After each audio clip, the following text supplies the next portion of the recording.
2 தங்கங்கள் பிளவுபட்டு மீண்டும் ஒன்று சேர்ந்து விட்டதாக கவிஞர் வைரமுத்து தெரிவித்துள்ளார். வேலூரில் நடைபெற்ற நிகழ்ச்சியில் பேசிய அவர், நடிகர் ரஜினிகாந்த், அமைச்சர் துரைமுருகன் இடையே எழுந்த சர்ச்சையின் போது இருவருக்கும் மத்தியில் அகப்பட்டு நசுங்கிவிட்டதாக கூறினார். விழுந்த பிளவை ஒட்ட வைக்க முடியாது. என்ன கான்கிரீட் வச்சாலும் பிளந்ததுதான். தங்கத்தட்டில் ஒரு கீறல் விழுந்தது, பிளவு விழுந்ததுன்னா நெருப்பு காட்டினா ஒட்டிடும். தங்கம் பிளவுபடாது, கல் பிளவுபடும். 2 தங்கங்கள் இன்று மீண்டும் ஒன்று சேர்ந்து விட்டார்கள் என்பதுதான் இந்த பிரச்சனைக்கு தீர்வு. 3 நாட்கள் தொடர் விடுமுறையால் ஏற்காட்டில் சுற்றுலா பயணிகள் கூட்டம் அலைமோதியது. ஏற்காட்டில் படகு இல்லம், அண்ணா பூங்கா, ரோஜா தோட்டம், சூழல் சுற்றுலா பூங்கா போன்ற இடங்களை சுற்றுலா பயணிகள் ஆர்வத்துடன் கண்டு ரசித்தனர். இதேபோன்று ஏற்காடு படகு இல்லத்தில் ஏராளமான சுற்றுலா பயணிகள் படகு சவாரி செய்து மகிழ்ந்தனர். சுற்றுலா பயணிகள் வருகை அதிகரிப்பால் ஏற்காட்டில் முக்கிய சாலைகளில் போக்குவரத்து நெரிசல் ஏற்பட்டது.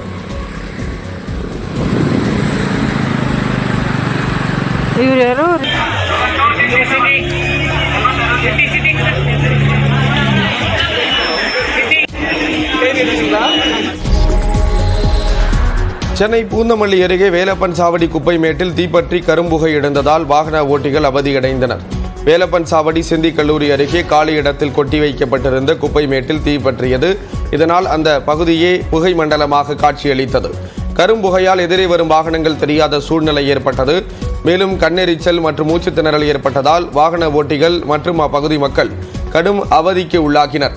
இந்த பகுதியில் குப்பை கொட்டப்படுவதை தடுக்க நடவடிக்கை எடுக்க வேண்டும் என நெடுஞ்சாலைத்துறையினருக்கு வாகன ஓட்டிகள் கோரிக்கை விடுத்துள்ளனர். வடசென்னை வளர்ச்சி திட்டத்தின் கீழ் சுமார் 116 கோடி ரூபாய் மதிப்பிலான திட்டங்களுக்கு முதலமைச்சர் மு.க. ஸ்டாலின் அடிக்கல் நாட்டினார். சென்னை பெருநகர வளர்ச்சி குழுமம் சார்பில் கொளத்தூர் வண்ண மீன்கள் வர்த்தக மையம், மூலக்கொத்தளத்தில் புதிய சமுதாய நலக்கூடம், புரசைவாக்கத்தில் நவீன சலவை கூடம், புழல், ரெட்டேரி மற்றும் கொளத்தூர் ஏரிகளை மேம்படுத்துதல் உள்ளிட்ட 6 திட்டப்பணிகள் மேற்கொள்ளப்பட உள்ளன. இந்த நிலையில் சென்னை வில்லிவாக்கத்தில் நடைபெற்ற நிகழ்ச்சியில் கலந்து கொண்ட முதலமைச்சர் மு.க. ஸ்டாலின் 6 திட்டப்பணிகளுக்கு அடிக்கல் நாட்டினார்.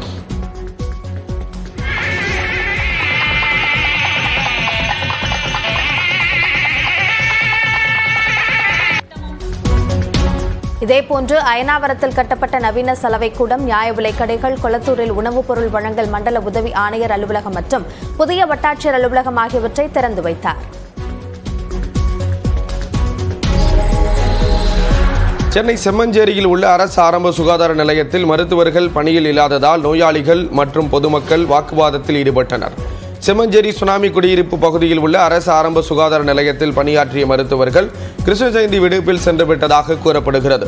இதுகுறித்து மருத்துவமனை ஊழியர்களிடம் நோயாளிகள் கேட்டபோது, வேண்டுமானால் செவிலியரை பார்த்து மருந்து மாத்திரை வாங்கிக் கொள்ளுங்கள் என அலட்சியமாக கூறியதாக தெரிகிறது.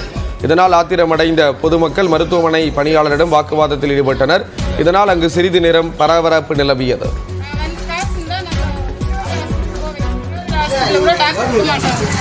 இப்போ நான் வந்து 3/4 hour ஆகுது, இது வரைக்கும் யாரும் எனக்கு மாத்திரை கட்டின பிறகு இந்த மாத்திரை கொடுக்குறாங்க. எனக்கு லோ பிபி, போன வாரம் அதை 2 விரலும் உடஞ்சிச்சு. இன்றைக்கி என் உயிர் போயிடுச்சுன்னா நாளைக்கு என் உயிர் வருமா சார் திருப்பி? அப்போ ஒரு உயிரோட அவங்க விளையாடலாமா? இல்லைன்னா நீங்கள் ப்ரைவேட் ஹாஸ்பிட்டலில் போங்க, இல்லைன்னா நீங்கள் கவர்மெண்ட் ஆஸ்பத்திரி போனீங்கன்னா கண்ணகி நகரில் இருக்குது. நான் இருக்கிறது செம்மஞ்சேரி சுனாமி குடியிருப்பு சார்.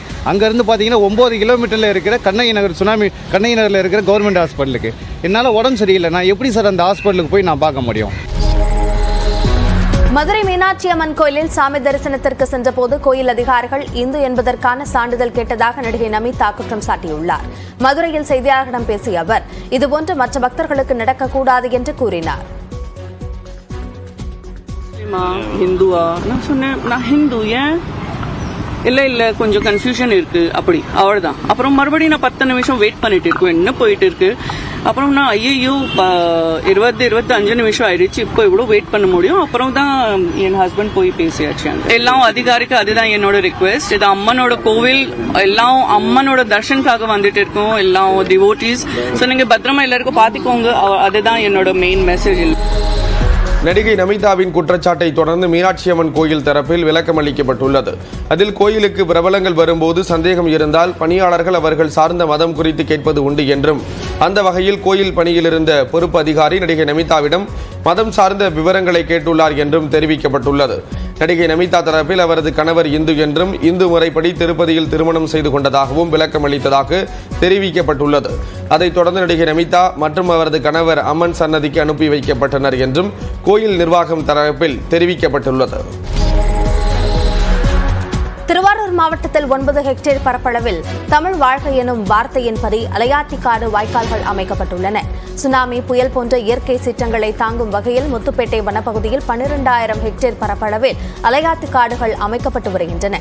தற்போது துறைக்காடு பகுதியில் தமிழ் வாழ்க்கை என்ற சொற்களின் அடிப்படையில் வாய்க்கால்கள் அமைக்கப்பட்டு அதன் ஓரங்களில் அலையாத்திக்காடுகள் வளர்க்கப்பட்டு வருகின்றன. 555 மீட்டர் நீளத்தில், 152 மீட்டர் உயரத்தில், ஒவ்வொரு எழுத்தும் 130 மீட்டர் உயரத்திலும், 65 மீட்டர் அகலத்திலும் அமைக்கப்பட்டுள்ளன. 3 முதல் 5 ஆண்டுகளில் தனித்துவமான அலையாத்தி காடுகள் உருவாகும் என்று திருவாரூர் மாவட்ட வனத்துறை தெரிவித்துள்ளது.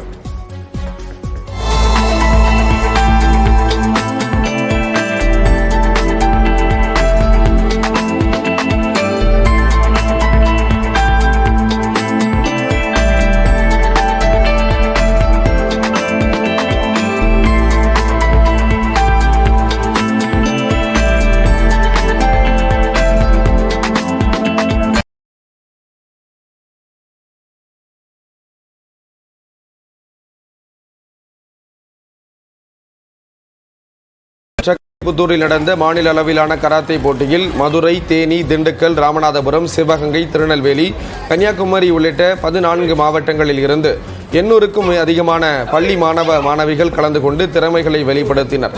வயது மற்றும் உடல் எடை அடிப்படையில் நடைபெற்ற போட்டியில் வெற்றி பெற்ற மாணவ மாணவியருக்கு பரிசுகள் வழங்கப்பட்டன.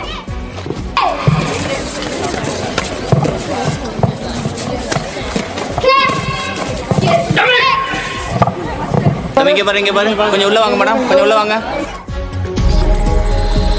காஞ்சிபுரம் அருகே ஸ்ரீ பிரசன்ன வெங்கடேச பெருமாள் கோயிலில் நடைபெற்ற ஊஞ்சல் சேவை உற்சவத்தில் திரளானோர் கலந்து கொண்டனர்.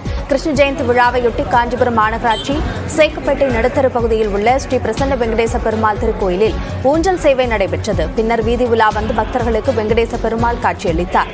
தொடர்ந்து பக்தர்கள் தேங்காய் உடைத்தும் சூடமேற்றியும் கிருஷ்ணரை வழிபட்டனர். அதன் பின்னர் நடந்த உரியடி விழாவில் சிறுவர்கள், இளைஞர்கள் என பலர் கலந்து கொண்டு மகிழ்ந்தனர்.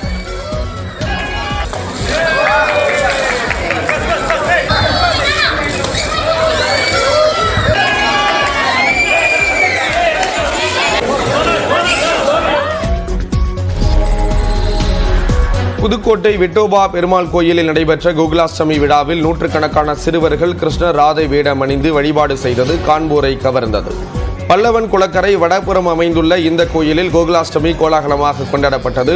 இதையொட்டி கிருஷ்ணருக்கு சிறப்பு அபிஷேக ஆராதனைகள் நடைபெற்றன. இதில் 1 வயது முதல் 15 வயது வரை உள்ள நூற்றுக்கணக்கான மடலையர்கள் மற்றும் சிறுவர்களை பெற்றோர் கிருஷ்ணர் ராதை வேடம் அணிவித்து அழைத்து வந்தனர். அப்போது கண்ணன் பாடலை குழந்தைகள் மடலை குரலில் பாடியது பலரையும் மகிழ்ச்சி அடைய வைத்தது.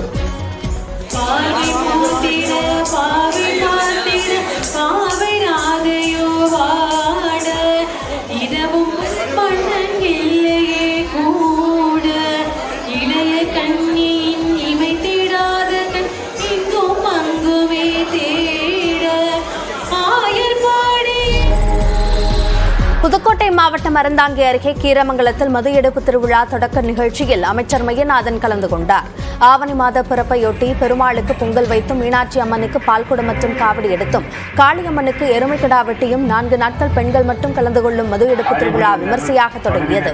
நேற்றிரவு பெருமாளுக்கு பொங்கல் வைக்கும் நிகழ்ச்சியில் கலந்து கொண்ட அமைச்சர் மையநாதனுக்கு நரிக்குறவர் மக்கள் முற்றாக வரவேற்பு அளித்தனர்.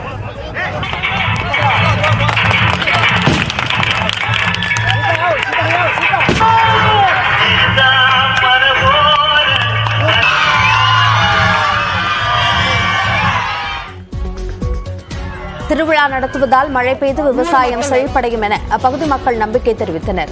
அடுத்த ஆண்டு திருவிழாவுக்கான மொத்த செலவையும் தான் ஏற்பதாக அமைச்சர் மையநாதன் உறுதியளித்ததால் நரிக்குறவர் சமுதாய மக்கள் மகிழ்ச்சியடைந்தனர்.